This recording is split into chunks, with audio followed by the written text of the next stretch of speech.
पता चला? बस लगा हुआ हूँ। सारा दिन ये केस लेकर घर में बैठे रहते हो। कभी कभी बाहर की हवा भी तो खानी चाहिए।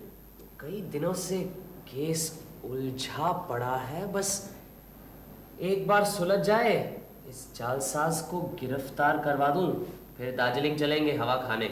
आज मैं कुछ नहीं सुनने वाला। अरे पूरा एक हफ्ता हो गया घर में बैठे हो, चलो कहीं घुमाते हैं। अजीत, लेकिन ये नहीं नहीं, लेकिन कुछ नहीं। अरे एक डेढ़ घंटे में तुम्हारा ये जालसाज कहीं भाग थोड़ी जाएगा। चलो। अच्छा चलो।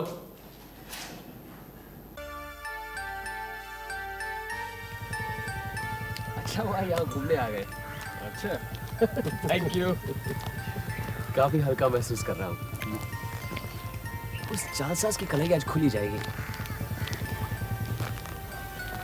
अरे मोहन, अरे अजीत, अरे यहाँ का एक जमाने के बाद। हाँ अजीत, बहुत दिनों बाद मुलाकात हुई। और क्या कर रहे हो आजकल? अरे करना क्या है, डॉक्टरी पास की है, प्रैक्टिस कर रहा हूँ। मोहन और मैं स्कूल में इंटर तक एक साथ थे। उसके बाद मोहन मेडिकल में चला गया। मोहन, ये मेरे मित्र ब्योमकेश बख्शी। नमस्कार। अच्छा अच्छा, नमस्कार। शुरू शुरू में शक होता था कि आपके कीर्ति प्रचारक क्या हमारे बचपन के मित्र अजीत बनर्जी ही हैं, लेकिन यकीन नहीं होता था। कहाँ ब्योमकेश बख्शी और कहाँ अरे भाई, ये तो इन्हीं की मेहरबानी है, मुझे अपने साथ घसीट लाया है। हाँ। और कहाँ जा रहे हो? बस यूं ही जरा, वैसे कोई खास जल्दी नहीं है। अरे तो फिर चलो एक साथ थोड़ी सी हवा खा लेते हैं। हाँ आओ। चलो। और रहते कहाँ हो? पहले तुम बाग बाजार रहते थे ना? हाँ, अब इधर ही रहता हूँ, पूर्णदास रोड पर। अच्छा। कभी आओ ना, आप भी आइए ना। अरे ब्योमकेश को फुर्सत कहाँ है, आज तो इन्हें बड़ी मुश्किल से घर से घसीट के लाया हूँ मैं।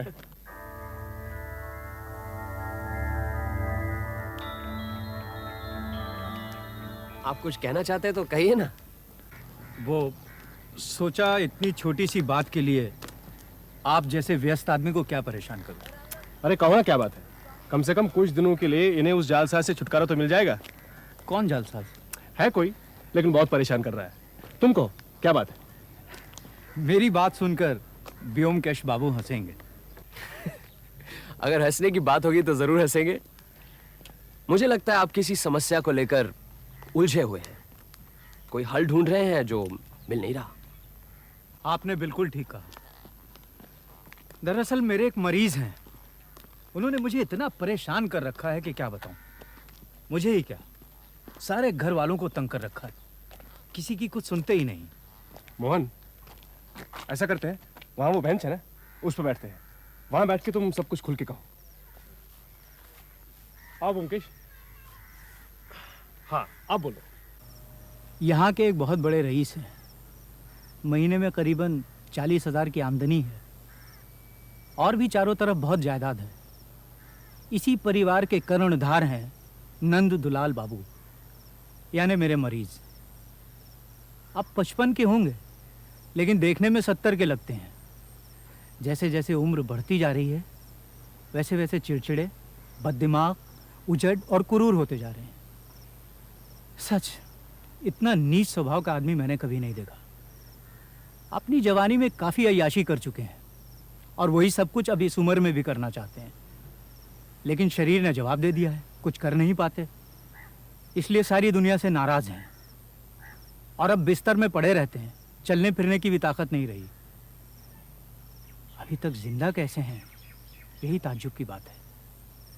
वैसे कोई ताज्जुब भी नहीं, लोग तरह तरह के नशे करते हैं, शराब, गांजा, चरस, कोकेन, लेकिन कभी मकड़ी के रस का नशा करते सुना है?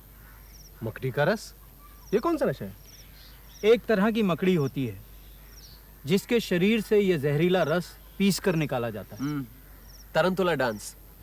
किसी जमाने में स्पेन में इस मकड़ी की चुभन को लेकर लोग बेतहाशा नाचते थे। एक तरह का उत्तेजक जहर है, लेकिन हमारे मुल्क में किसी को इस्तेमाल करते नहीं सुना। बिल्कुल ठीक, तरंतुला। साउथ अमेरिका में स्पेनिश बोलने वाले इलाकों में यह नशा बहुत प्रचलित है। तरंतुला रस एक तीव्र घातक जहर है, लेकिन थोड़ा थोड़ा लेने से शरीर की नसों में ताजगी आती है और उत्तेजक का काम करती है। हमारे नंदुलाल बाबू अपनी जवानी में यही नशा करते थे, लेकिन आज जब उनका शरीर जर्जर होकर टूट चुका है तो वो ये नशा छोड़ नहीं पा रहे हैं। जब मैं उनका पारिवारिक डॉक्टर बना तो मैंने कहा ये नशा फौरन छोड़ना पड़ेगा, लेकिन नंदुलाल बाबू कहाँ सुनने वाले। मैंने भी कहा मैं इस नशे को आपके घर में घुसने नहीं दूंगा, देखें आप क्या करते हैं। उन्होंने कहा है देखते हैं कौन माई का लाल रोकता है मुझे। अरे ये मेरी जिंदगी है, मैं जो चाहूंगा करूंगा। हालांकि उनकी पत्नी और उनके 2 लड़कों ने उनके पर पहरे बिठा रखे हैं और वो खुद भी पंगु होकर बिस्तर में पड़े रहते हैं, लेकिन पता नहीं कैसे इस तमाम रोकथाम और सतर्कता के बावजूद वो मजे से ये जहर पिए जा रहे हैं। पता नहीं इस शख्स को कहां से और कैसे ये मकड़ी का रस मिल रहा है। यही हमारी समस्या है। अगर आप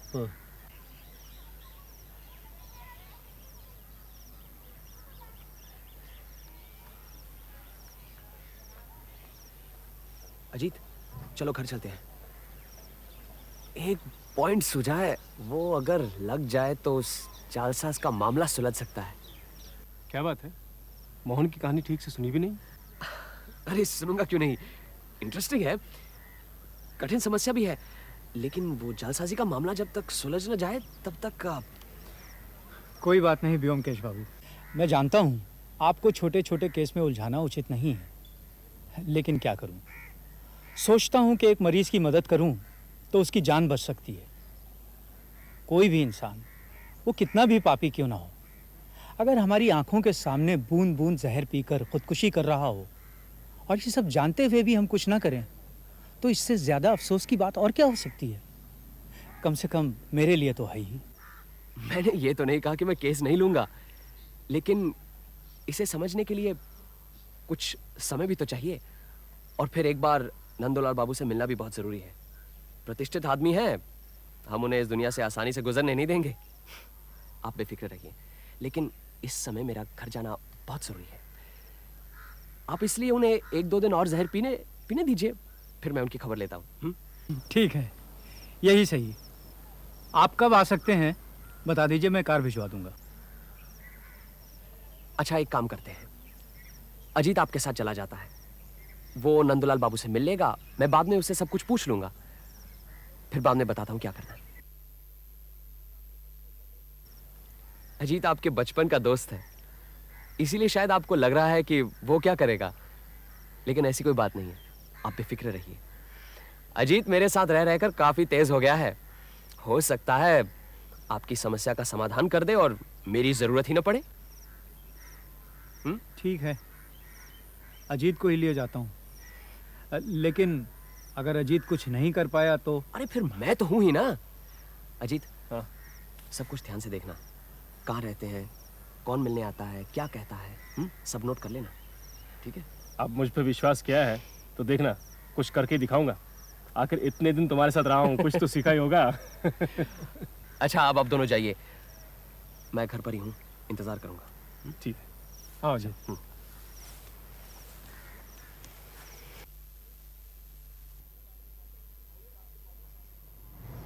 आइए डॉक्टर बाबू, हम आप ही का इंतजार कर रहे थे।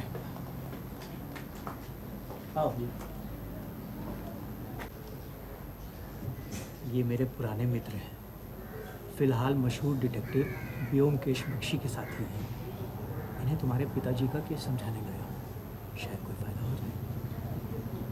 हाँ हाँ, क्यों नहीं, आइए आइए। आओ जी। आइए। ये नंदुलाल बाबू के बड़े लड़के अरुण हैं। नमस्ते। नमस्ते। अच्छा, तुम्हारे पिताजी क्या कर रहे हैं? करेंगे क्या, वही उपन्यास लिख रहे हैं।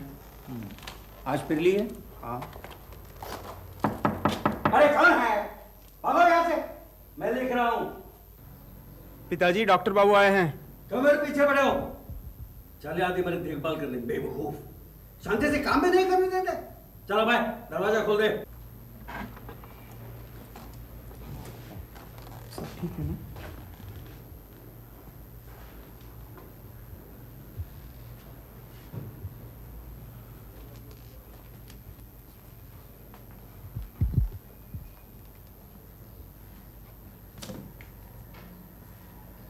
क्या लिख रहे हैं? अबे डॉक्टर, किसको पकड़ के लाए? पूछते हैं मैं क्या लिख रहा हूं। कोई नहीं, मेरे एक पुराने मित्र हैं। बताओ साले को, तुम भी भाग जाओ। सब मेरे रुपए खाने के चक्कर में पड़े। गेट आउट, चोर साले। तुम उधर बैठ जाओ और जो कुछ नोट करना चाहो नोट कर लो। बाद में अगर कुछ पूछना चाहो तो पूछ लो। ओके?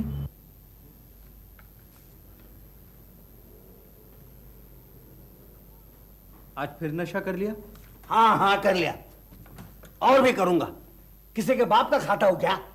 अरे इसमें आपका ही नुकसान है नंदुलाल बाबू, हैं? किसी और का नहीं। मगर ये सब समझने की आप में अकल कहाँ? हाँ? अरे नशा कर करके आपने अपने भेजे के 12 बजा दिए। भेजे के 12 बजा दिए हैं? तुम्हारे भेजे में तो काफी अक्ल है ना, फिर क्यों नहीं कुछ पकड़ पा रहे हैं? चारों तरफ पहरा बिठा दिया है, फिर भी कुछ नहीं कर पाए हैं? बोलो, आज एक नया बांगलू ले आए, वो क्या करेगा? उसके खोपड़ी में क्या तुम्हारी जैसी अक्ल है? बोलो। ओ, क्या देख रहे हो इधर उधर? हैं? कुछ नहीं मिलने वाला है। आपसे तो बात करना भी झक मारी है। हैं? कीजिए जो मन में आए। वो तो करूंगा ही। है कोई मुझे रोकने वाला?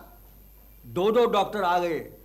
अरे डॉक्टरों की फौज बुला लो, फौज, फिर भी कुछ नहीं मिलने वाला। बड़े आए मुझे डराने वाले। हैं? देख लिया ना, ये मुसीबत है। कुछ किया जा सकता है? लेकिन ये सब लिख क्या रहे हैं? अरे सब बकवास, गंदी गंदी गालियों से भरी दुनिया भर को हिदायतें हैं। ये अपने आप को बहुत बड़ा साहित्यिक समझते हैं, उपन्यासकार। कभी लाल स्याही से कभी काली स्याही से अनाप शनाप लिखते रहते हैं। ये समझते हैं कि कलकत्ते के सारे संपादक बेवकूफ़ हैं, क्योंकि वो इनकी कलाकृति लौटती डाक से वापस भेज देते हैं। कोई नहीं छापता। क्या पट्टी बढ़ा रहा है? हैं? और आप हजरत, अब है कौन? हैं? मेरे घर में घुस आए? ये क्या धर्मशाला है? भागो यहां से। यहां ज्यादा होशियारी झाड़ने की जरूरत नहीं, समझे? चुपचाप यहां से चलते बनो, मैं तो धक्के मार के निकलवा दूंगा। दुनिया भर के चोर उचक्के बदमाशों ने डेरा डाल रखा है मेरे रुपयों को श्राद्ध करने। आप बुरा न मानिए, नशे में पिताजी अनाप शनाप कुछ भी बोलते रहते हैं। ये बीमार है, मैं इनकी बातों का बुरा क्यों मानूंगा? हट! कोई बकवास नहीं करेगा। अरुण, निकल दो इन दोनों को यहां से। देख लिया कितना भयानक नशा है, जो अच्छे भले इंसान को हैवान बना देता है। ये क्या लिखते हैं, देख सकता हूं? हाँ हाँ, जो मर्जी आए देखो। ये सिर्फ चिल्लाते रहते हैं, उठ नहीं पाते। इनकी सारी हिंसा सिर्फ जुबानी है।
वो अलमारी देखें? हाँ हाँ, चलो ना।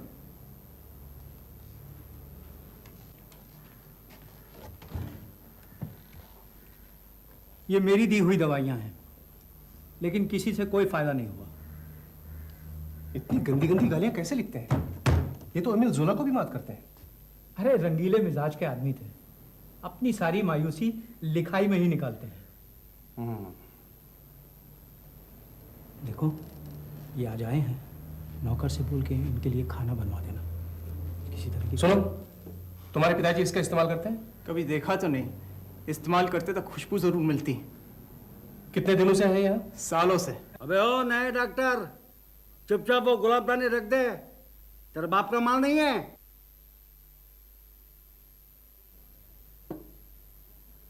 ये भी मालूम है, ये गुलाबदानी बादशाह शाहजहां के जमाने की है। हाँ, अच्छा थोड़ा ले लो और भागो यहां से।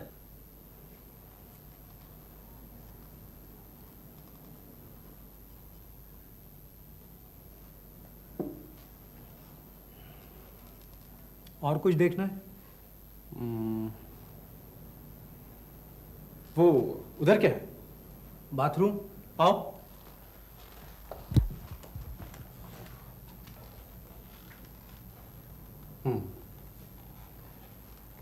मुझे कुछ सवालों के जवाब चाहिए। कुछ छुपाइएगा नहीं। नहीं, पूछिए। आपने नंदुलाल बाबू पर पूरी तरह से निगरानी रखी है? जी 24 घंटे? जी। हाँ। निगरानी कौन कौन रखता है? अरुण, इसका छोटा भाई और माताजी बारी बारी से पिताजी के साथ रहते हैं। नौकर या किसी को उनके नजदीक आने नहीं देते। किसी ने उन्हें नशा करते नहीं देखा? नहीं, देखा तो नहीं, लेकिन जब नशा कर लेते हैं तो पता चल जाता है कि नशे में है।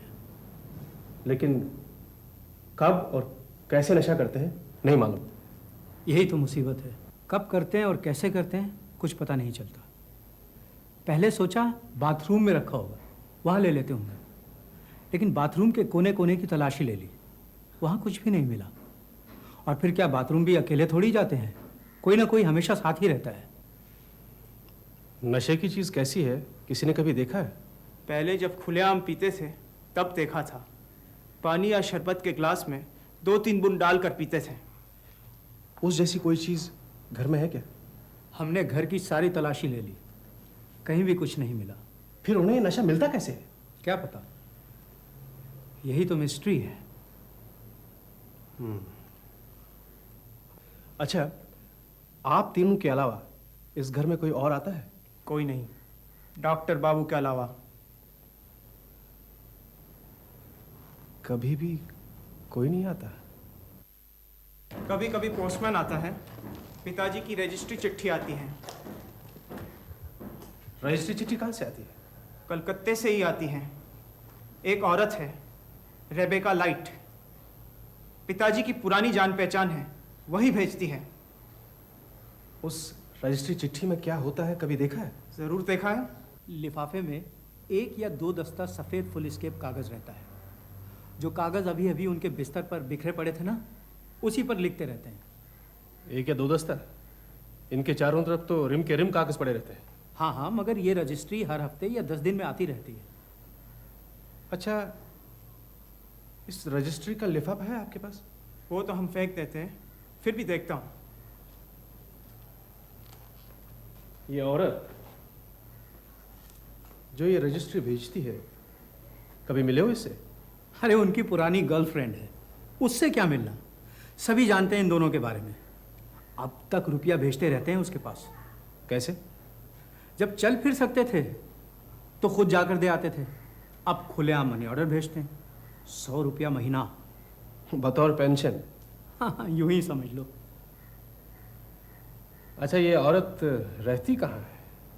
यहीं ओल्ड पोस्ट ऑफिस रोड पर। कहते हैं कि वो मकान भी इन्होंने ही लेकर दिया है उसे। हाँ।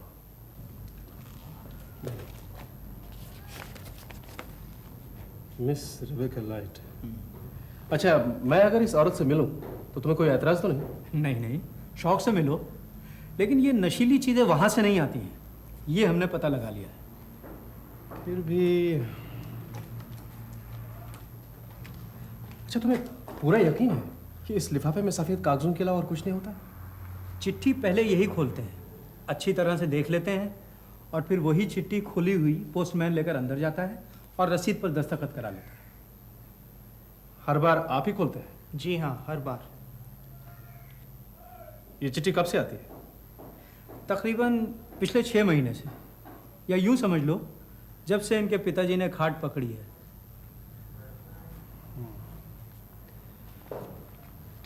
अच्छा, आप ऐसा क्यों नहीं करते? 4-5 रिम कागज आप खुद खरीद लें और इन्हें दे दीजिए, ताकि इससे रजिस्ट्री वजिस्ट्री का झमेला ही खत्म हो जाए।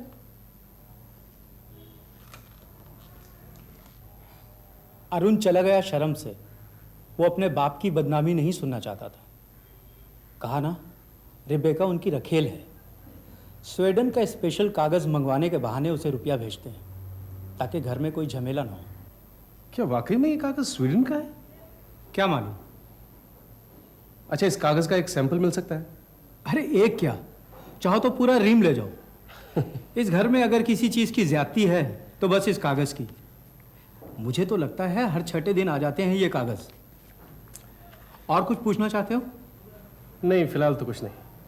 मैं जरा ब्योमकेश से मशवरा करता हूँ, उसके बाद तुम्हें बताता हूँ। ठीक है।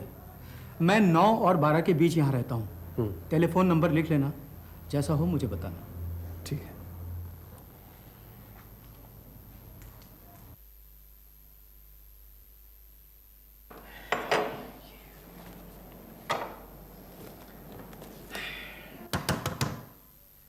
पुटीराम, जरा देखना तो।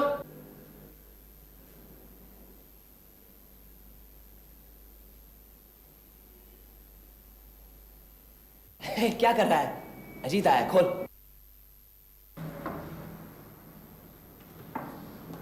आओ अजीत आओ, बिल्कुल वक्त पर आए हो। जालसाज पकड़ा गया। अच्छा, बधाई हो। मामला क्या है? हैं? तुम तो इतने शौकीन नहीं थे, ये खुशबू कहां से लगा है? लगाई नहीं है। हाँ। ये जेब में रख कर लाया हूँ। अच्छा। अच्छा, तुम्हारे उस दोस्त के केस का क्या हुआ? सुलझा दिया मामला? नहीं, अभी नहीं। कोई सुराग मिला? मिला भी है और नहीं भी। मोहन का ये मरीज सचमुच ही बहुत ही बदमिजाज और घटिया किस्म का इंसान है। मैं तो कहूंगा रुको रुको, अब मुझे बहुत भूख लगी है। मैंने पुटीराम से कहा है आज कुछ स्पेशल बनाकर खिलाए। अच्छा, आज डटकर खाएंगे, फिर मैं सो जाऊंगा। पिछले 2 महीने से इस केस में उलझा हुआ। फिर तुम सुबह अपने इस घटिया किस्म के आदमी के बारे में बताना मुझे। बिल्कुल। मैं भी बहुत थका हुआ। चलो पुटीराम, खाना लगाओ। ये लिफाफा, ये कागज और ये खुशबू, मेरे ख्याल से उस रुपहरी शीशी जिसमें से मैं ये सुगंध लाया हूं, उससे एनालाइज किया जा सकता है। शायद कुछ मिल जाए। क्या मिलेगा? मकड़ी का रस? सुगंध बढ़िया है। हो सकता है नंदूलाल बाबू खुशबू के बहाने 1 मील दूर से जिसकी सुगंध आती है उसे कोई छुपा कर रख सकता है? फिर नंदूलाल बाबू खुशबू लगाते हैं, इसका कोई सबूत है तुम्हारे पास? नहीं, ऐसा कोई सबूत मिला नहीं, लेकिन नहीं अजीत, कहीं और ढूंढो। किस तरह से चीज कमरे में आती है, किस तरह से नंदूलाल बाबू सबकी आंखों के सामने जहर मुंह में लेते हैं, ये सब सोच कर देखो।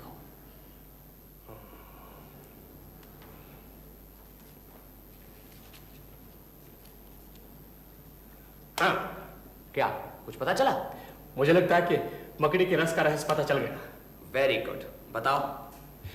मैंने नंदूलाल बाबू के कमरे में चारों तरफ बड़े बड़े मकड़ी के जाले देखे।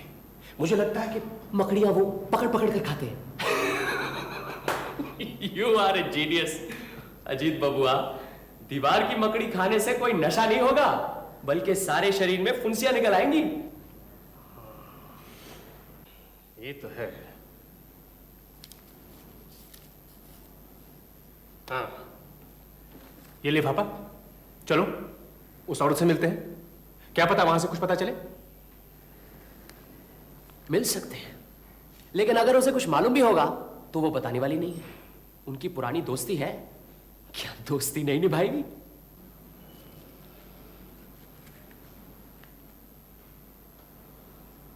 ये कागज, ये स्वीडिश कागज, हो सकता है इस कागज पर न नजर आने वाली स्याही से कुछ संदेशा भेजा जाता हो, जिसे पढ़कर नंदूलाल बाबू को नशे का पता ठिकाना मिले। अच्छा, मान लो ये भी ठीक हो, लेकिन नशे वाली चीज तो कहीं होगी। बिल्कुल ठीक। इस कागज से भी कुछ नहीं होने वाला।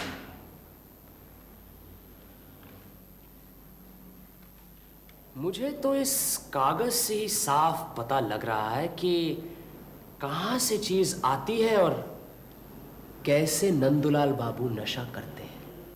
इस कागज से? कैसे? तुमने कहा हर हफ्ते ये कोरा कागज रजिस्ट्री से आता है। हाँ। क्यों आता है? क्यों आता है? लिखाई के लिए। नंदुलाल बाबू प्रसिद्ध साहित्यकार भी तो हैं।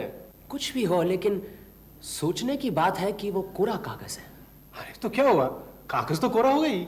अगर कागज कोरा है तो रजिस्ट्री करने की क्या जरूरत है? अब हर हफ्ते कागज भेजा जाता है, महीने में एक बार क्यों नहीं भेजा जाता? मतलब? रुपया महीने में एक बार भेजा जाता है। हाँ। तो फिर कागज भी महीने में एक बार भेजा जाना चाहिए। अरे ये तो कोई बात नहीं हुई। अरे हफ्ते में भेजे या महीने में, इससे क्या फर्क पड़ता है? फर्क पड़ता है, अभी पता चल जाएगा। उस औरत रिबेका को रुपए भेजा जाता है, हाँ? तुम्हें मालूम है क्यों? वो इसलिए कि क्योंकि वो उसकी आश्रिता है। बस यही? क्या कोई और भी वजह हो सकती है? अच्छा, वो दिन रात गंदी गंदी बातें लिखते रहते हैं, मालूम है क्यों? मुझे नहीं मालूम, तुम्हें मालूम है? शायद मालूम है। एक और बात तुमने कही कि उनके पास 2 फाउंटेन पेन है, एक लाल स्याही का और एक काली स्याही का, ठीक? हाँ ठीक, लेकिन अब मुद्दे की बात तो बताओ। बताता हूं। अच्छा, तुमने नंदुलाल बाबू की जीभ पर गौर किया? जीभ? हाँ, जीभ। ये उसमें क्या गौर करना है? उनकी जीभ लाल थी या काली? ये क्या मजाक हो रहा है? मजाक नहीं, सारा दारोमदार नंदुलाल बाबू की जीभ के रंग पर ही है। तुमने कुछ गौर नहीं किया?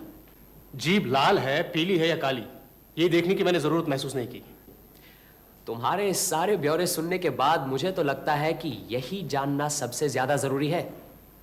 नंदुलाल बाबू के यहां टेलीफोन तो होगा ही, मालूम है नंबर? जरा वहां टेलीफोन करो। डॉक्टर मोहन नहीं तो उनका लड़का वहां होगा, जरा पूछ कर देखो।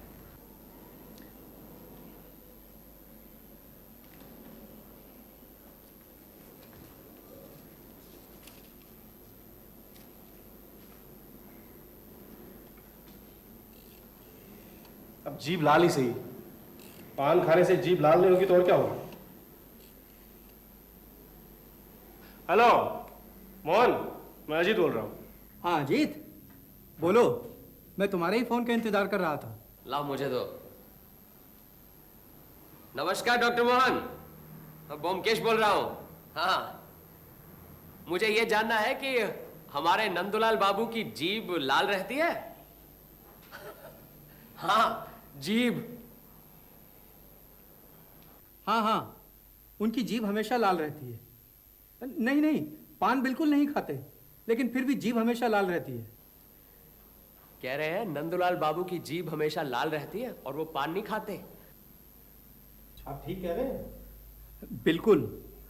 वैसे मेडिकली कोई डर की बात नहीं है। आपकी पहेली का जवाब मिल गया जी। आज अजीत ने ही गुत्थी सुलझाई है, मैंने तो बस थोड़ी सी मदद की है। मैं अपनी जालसाजी के मामले में फंसा हुआ था, इसलिए आपके साथ कल आ नहीं पाया। हाँ, नहीं नहीं, कुछ खास करने की जरूरत नहीं, सिर्फ उनके कमरे से उनकी लाल स्याही वाला फाउंटेन पेन हटा दीजिए या तो फिर छुपा दीजिए। जी बिल्कुल। अजीत को धन्यवाद कहूं? तुम्हें बहुत बहुत धन्यवाद दे रहे हैं तुम्हारे मित्र। कह दिया जी। हाँ, कह रहा है नो मेंशन। मैंने कहा था ना, मेरे साथ रहते रहते अजीत काफी तेज हो गया है। अरे ये क्या कर रहे हो?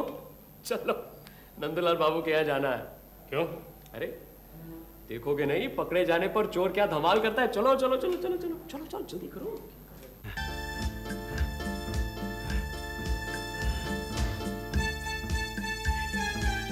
अरे अरे ये क्या बदतमीजी है? अरे मेरा लाल स्याही का फाउंटेन में ला फौरन। अरे डॉक्टर के बच्चे, तुझे मैं जूते से पिटवाऊंगा। अरे मेरी लाल स्याही लाओ ना। अरे साले, कल कहीं से एक पाखंडी को पकड़ लाया, साले को कुछ मालूम नहीं, और मेरी लाल स्याही वाली फाउंटेन पेन छीन लिए। अरे अरुण डॉक्टर, अरे मैं लाल स्याही पेन डॉक्टर अरुण। इनका बायां हाथ क्या इसी तरह कांपता रहता है? जी। पिताजी को कुछ होगा तो नहीं? नहीं, इन्हें नशे की चीज नहीं मिल रही, इसलिए परेशान है। ये विड्रॉल सिम्टम्स है। डॉक्टर बाबू, ट्रैंक्विलाइजर का इंजेक्शन तैयार रखिए। सो जाएंगे, मैं देखता हूँ। That's right. मैं इंजेक्शन तैयार करता हूँ। अरुण, आओ मेरे साथ। साले बदमाश, चोर, लुच्चे, हरामी, इस डॉक्टर के बच्चे को मैं जिंदा नहीं छोड़ूंगा, जिंदा करवा दूंगा। अरे लाल शाही वाला पेन मैं रात आपको लाल स्याही वाला फाउंटेन पेन चाहिए? घबराइए मत, अभी दिलवाता हूँ। परेशान मत होइए, बस लेट जाइए। क्यों? लेट जाइए ना। आपको अपना नशा चाहिए ना? हाँ, मैंने इंजेक्शन में वही डाला है। लेट जाइए, लेट जाइए, लेट जाइए।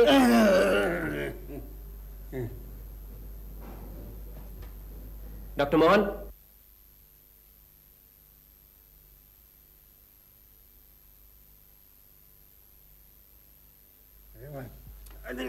लेटे रहिए, लेटे रहिए। लाल जाएगा पेन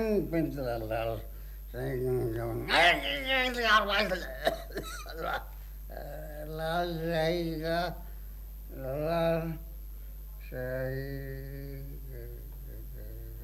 पेन लाल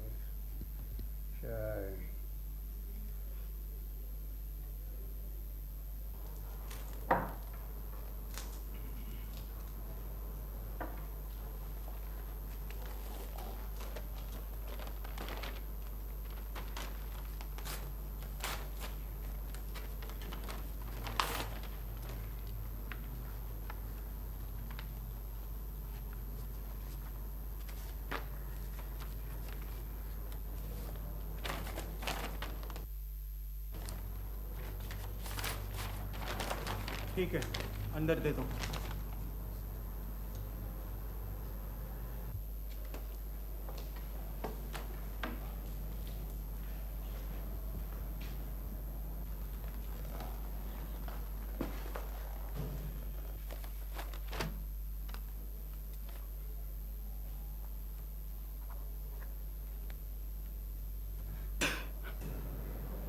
कब से चल रहा है ये सब? हुजूर मैं बहुत गरीब आदमी हूँ हुजूर। इस गरीब आदमी को कितने रुपए मिलते हैं इस काम के? जी 20 रुपए। कौन देता है? जी ओल्ड पोस्ट ऑफिस रोड के पास एक औरत रहती है हुजूर। और इस गरीब आदमी को पोस्ट ऑफिस से रिटायर हुए कितना समय हुआ? करीबन 2 साल हो गए हुजूर। मैं बाल बच्चे वाला आदमी हूँ हुजूर। हुजूर मेरी लड़की की शादी करनी थी हुजूर। पुलिस को खबर कर दो। हुजूर मैं मर जाऊंगा हुजूर। नहीं मैं मर मरोगे। जाऊंगा। पुलिस को साफ साफ सब कुछ बता दो, मैं तुम्हें छुड़ा दूंगा। जाओ उधर जाके खड़े हो जाओ। अच्छा मालिक। अजीत, जरा नंदूलाल बाबू को वापस अपनी जगह पर सुला दो। आओ।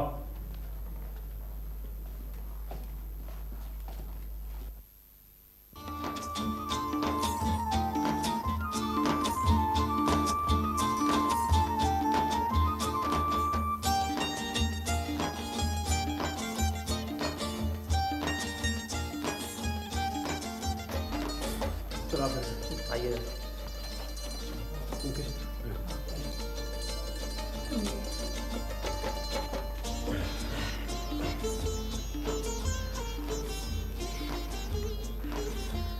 बस अब इन्हें जल्दी होश आ जाएगा।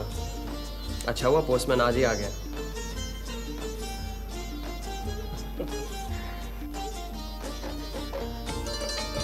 अब आप यहां बैठिए, इन्हें आपकी जरूरत है।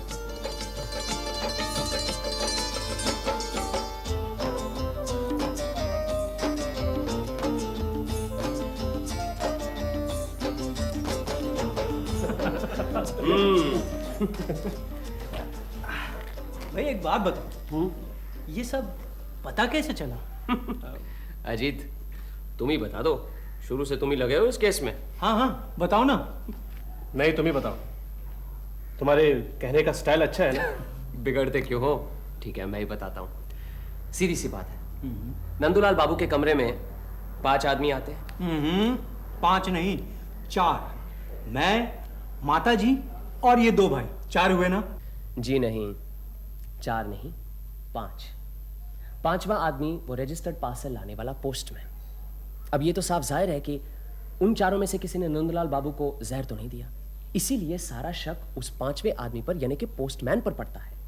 आप लोग ने लिफाफे की तहकीकात की, कोरे कागजों को उलट पुलट कर देखा, आप लोग समझते थे कि जरूर उस लिफाफे में ही कुछ होगा, लेकिन ऐसा नहीं है।